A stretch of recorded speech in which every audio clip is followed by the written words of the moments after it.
বকুলপুর গ্রামে সবুজ নামে এক চাষি তার স্ত্রী রুমা ও মেয়ে সুমিকে নিয়ে বাস করত। নদী ভাঙনে সবুজের সব জমি হারিয়ে যায়। সবুজের নিজের কোনো জমি ছিল না, থাকার মধ্যে শুধু ভিটে মাটিটুকুই রয়ে গেছে। সবুজ অন্যের জমিতে চাষ করে যে ফসল ফলাতো তার অর্ধেক জমির মালিককে দেওয়ার পর বাকি অর্ধেক ফসল দিয়ে নিজের সংসার চালাতো। এভাবে আর কতদিন গিন্নি? আমি যে আর পারছি না মনে হচ্ছে। এত সহজে ভেঙে পড়লে কি হবে বলো? আমার কি করবার আছে বলো? কষ্ট করে যে ফসলটুকু ফলাই তার অর্ধেকই দিয়ে দিতে হয় জমির মালিককে। আমাদের সামনে তো অন্য কোনো পথও নেই যে আমরা সবকিছু ছেড়ে সেখানে চলে যাব। সব চিন্তা তো শুধু সুমিকে নিয়ে। সুমি যদি না থাকতো তাহলে তো আমরা কবেই এখান থেকে চলে যেতাম। যেভাবেই হোক মেয়েটাকে মানুষের মতো মানুষ করতে হবে।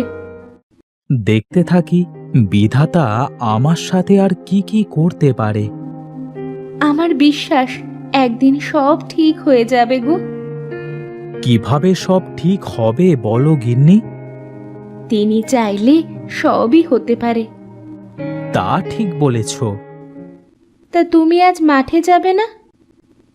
মাঠে তো যেতেই হবে, তা না হলে যে না খেতে পেয়ে মরতে হবে। সুমি কোথায়? ওকে তো দেখতে পাচ্ছি না। ও বোধহয় খেলতে গেছে। ঠিক আছে, তাহলে আমি মাঠে চললুম গিন্নি।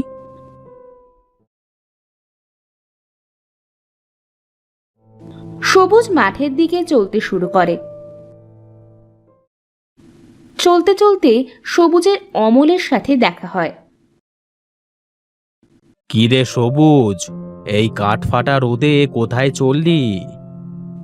অনেক কাজ পড়ে আছে, মাঠের মধ্যে যাই একটু। আমার উত্তরের মাঠে 2 বিঘা জমি পড়ে আছে। দূরের মাঠ বলে চাষাবাদ করতে অসুবিধে হয়। তুই চাইলে আমার ওই জমিটা চাষ করতে পারিস। অত দূরের মাঠে চাষ করে ফসল ঘরে তোলাই তো দুষ্কর। এই জন্যই তো ওই জমিতে চাষ করা ছেড়ে দিয়েছি। এখন ভেবে দেখ, তুই যদি পারিস। ঠিক আছে অমল ভাই, আমি তোমাকে পরে জানাবো। তা তোর মেয়েটা কেমন আছে? হ্যাঁ, ভালোই আছে অমল ভাই। শুনলাম তোর মেয়েটা নাকি অনেক সুন্দর, আর লেখাপড়াতেও নাকি অনেক ভালো। সবই তোমাদের দোয়ায়। ঠিক আছে ঠিক আছে, মেয়েটাকে নিয়ে আসিস আমাদের বাড়িতে, কেমন?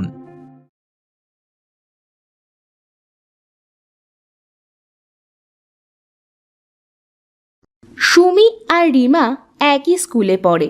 রিমা হলো অমলের মেয়ে। সুমি আর রিমা সব সময় একসাথে স্কুলে যায়। সুমি সব সময় হাসি খুশি থাকে। বাবা মা কষ্টে থাকলেও তারা কখনো সুমিকে বুঝতে দেয় না। এই সুমি, দেখ তো আমার নতুন জামাটা কেমন লাগছে। খুব সুন্দর হয়েছে। এই জামাটা আমার বাবা আমাকে কিনে দিয়েছে। বলেছে ভালো লেখাপড়া করলে প্রতি মাসে আমাকে একটা করে নতুন নতুন জামা দেবে। সে তো খুব ভালো কথা। সুমি আর রিমা গল্প করতে করতে স্কুলে যায়। সবুজ মাঠ থেকে বাড়ি ফেরে। কই গো গিন্নি, তাড়াতাড়ি দুমুঠো ভাত দাও দেখি। তুমি হাত মুখ ধুয়ে বসো, আমি খাবার নিয়ে আসছি।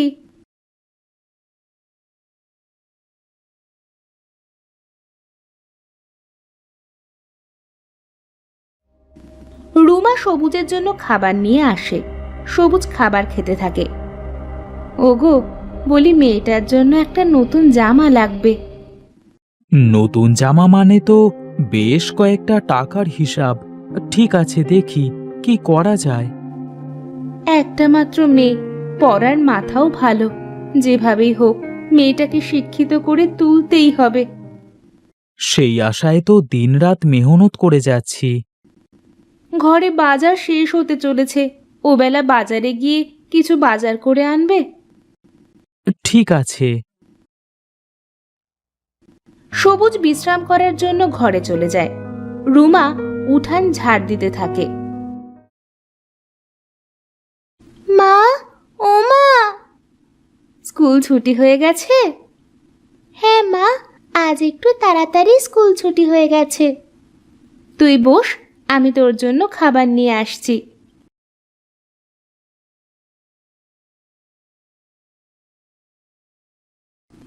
রুমা ঘর থেকে খাবার এনে সুমিকে খেতে দেয়। সুমি খাবার খেতে থাকে আর রুমা পাশে বসে সুমিকে বাতাস করতে থাকে। আচ্ছা মা, আমাদের নিজেদের কোনো জমি নেই কেন? আগে আমাদের সবই ছিল রে মা, আজ ভাগ্যের ফেরে সব হারিয়ে ফেলেছি। আমরা অনেক গরিব, তাই না মা? কে বলেছে আমরা গরিব? একদিন দেখবি আমাদের সব হবে। এজন্য তোকে মানুষের মতো মানুষ হতে হবে। আচ্ছা মা, ঠিক আছে। সবুজ ঘর থেকে বাহিরে আসে। কি গল্প হচ্ছে মামের? আমি বড় হয়ে অনেক বড় ডাক্তার হব বাবা। এজন্য তো তোমাকে মন দিয়ে পড়াশোনা করতে হবে মা। এত তাড়াতাড়ি তোমার ঘুম ভেঙে গেল? বাজারে যেতে হবে বললে, আমার সুমিমায়ের জন্য নতুন জামা আনতে হবে। নতুন জামা আমার জন্য? হ্যাঁ মা, তোমার জন্য তোমার বাবা নতুন জামা কিনে আনবে। কই গিন্নি, বাজারের ব্যাগটা দাও দেখি।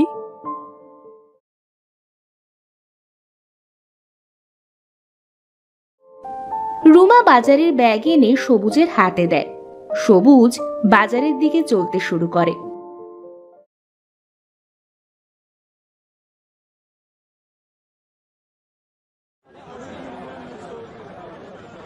বাজারে গিয়ে সবুজ সবার আগে মেয়ের জন্য একটা লাল টুকটুকে জামা কেনে। তারপর বাজার সদাই করে সবুজ বাড়ি চলে আসে।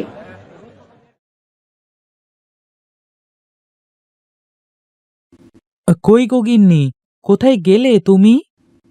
এই তো আসছি। ধরো ধরো, বাজারের ব্যাগটা ধরো। কই, আমার সুমিমা কোথায়? এই তো বাবা, আমি এখানে। এদিকে আয় মা, দেখ তো জামাটা কেমন হয়েছে। খুব সুন্দর, খুব সুন্দর হয়েছে বাবা। যা দেখি মা, জামাটা গায়ে দিয়ে আয় তো। সুমি নতুন জামা পেয়ে অনেক খুশি হয়।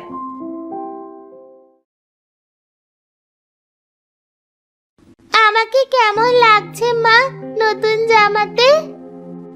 একদম রাজকন্যার মতো লাগছে। কার মেয়ে দেখতে হবে তো।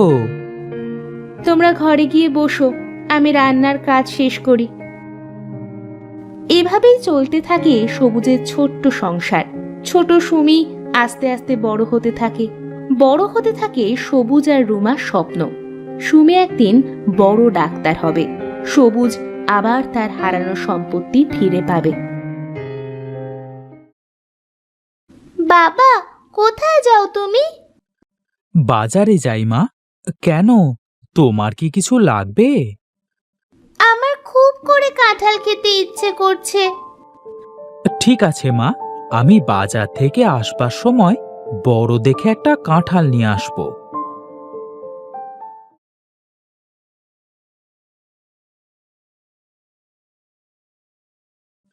সবুজ বাজারে চলে যায়। বাজার শেষ করে সবুজ কাঁঠালের দোকানে যায়। ফল লাগবে নাকি ভাই? টাটকা টাটকা ফল, মাত্র গাছ থেকে পেড়ে আনা। কাঁঠাল কত করে ভাই?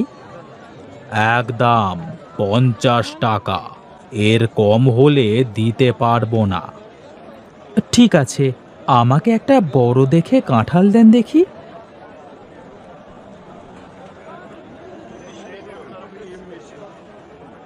সবুজ কাঁঠাল নিয়ে বাড়িতে চলে যায়।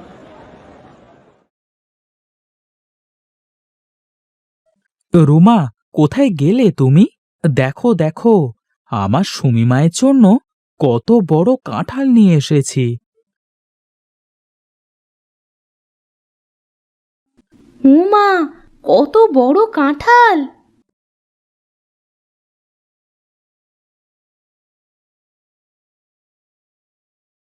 রুমা সবুজ ও সুমিকে কাঁঠাল খেতে দেয়।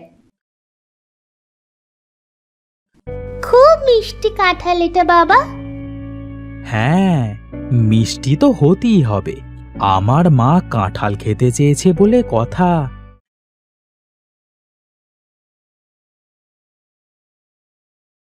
কাঁঠাল খাওয়া শেষ করে সুমি কাঁঠালের কয়টা আঁটি বাড়ির পাশে লাগিয়ে দেয়।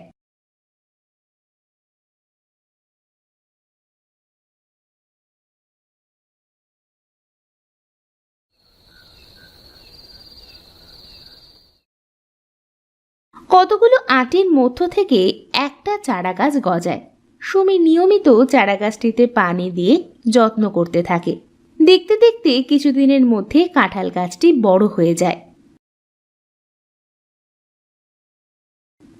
বাবা দেখো, আমাদের কাঁঠাল গাছটা কত বড় হয়ে গেছে।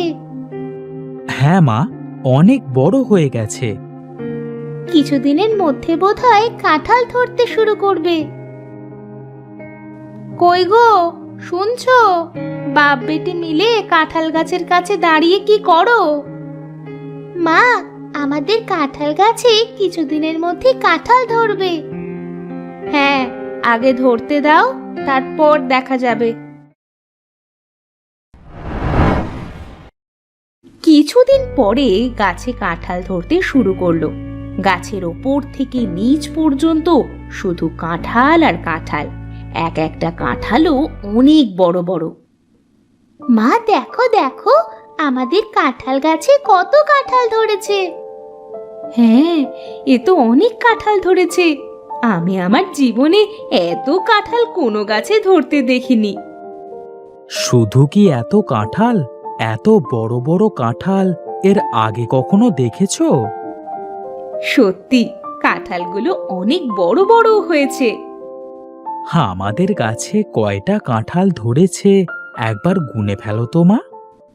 সুমি গাছের কাঁঠাল 1-2 করে গুনতে শুরু করে। গাছে 100টি কাঁঠাল ধরেছে।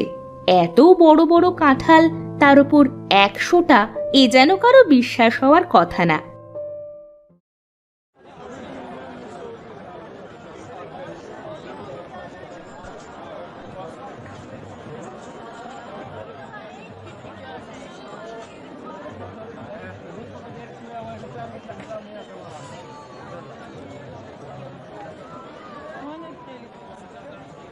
সবুজ একটা একটা করে কাঁঠাল বিক্রি করে অনেক টাকা পেল এবং তা দিয়ে মেয়ের লেখাপড়ার খরচ চালাতে লাগলো।